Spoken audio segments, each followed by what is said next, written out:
Where your treasure is, there will your heart be also. God has hidden unlimited treasures in His Word. Every time we open it, we can discover a new treasure, or admire an old one. What will we find today? Let's dig in. Here's Carla Early with Treasure Hunt in the Word. A few weeks ago, our pastor preached a sermon about Jesus washing the disciples' feet, modeling servant leadership to them. I'm sure it was an admirable sermon, but I'm afraid I didn't hear much of it after he read the passage. Sorry, Brother Brian. But I was remembering the best sermon I'd ever seen preached on this particular event in Jesus' life. It was somewhere around January 2003. I remember because I was pregnant. And when I say pregnant, think large with child. The baby was born in early February, and she was 11 pounds. And at that point, I looked like a whale about to have twins. People at church were probably taking bets on it. Anyway, I was teaching an adult special needs Sunday school class when one of the students got sick all over the table and floor. The other teacher was disabled, so it was left to the whale-like pregnant one to find the janitor's closet and clean up the mess. Lo and behold, the janitor's closet was locked, so I went to the church office hoping to find someone to unlock it.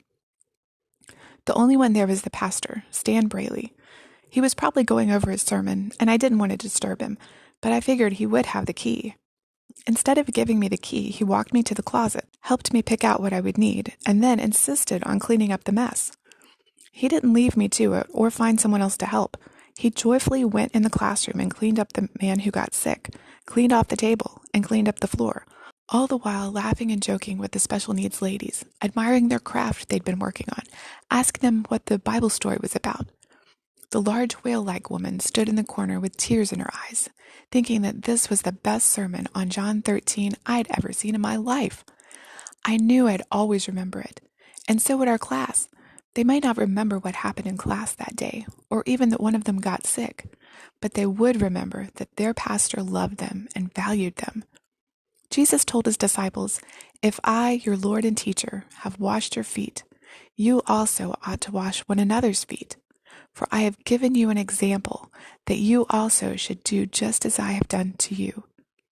If you love those who you are in authority over, you will show them by serving them." That's servant leadership. No task is too small, too menial, or too thankless. And no one has to know you've done it. I'm pretty sure Pastor Stan didn't go around telling everyone what he did. His family probably didn't even know unless they asked him why he smelled a little funky on the car ride home. But his humility, compassion, and not just willingness, but joyful service has always stuck with me as something I want to emulate. How have you learned servant leadership? What is the best sermon you ever saw on John 13? You can contact us at treasurehuntintheword@gmail.com. You can listen to other episodes on our website, which you'll find in the description below. I'm Carla Early, and thanks for listening. And remember, where your treasure is, there will your heart be also.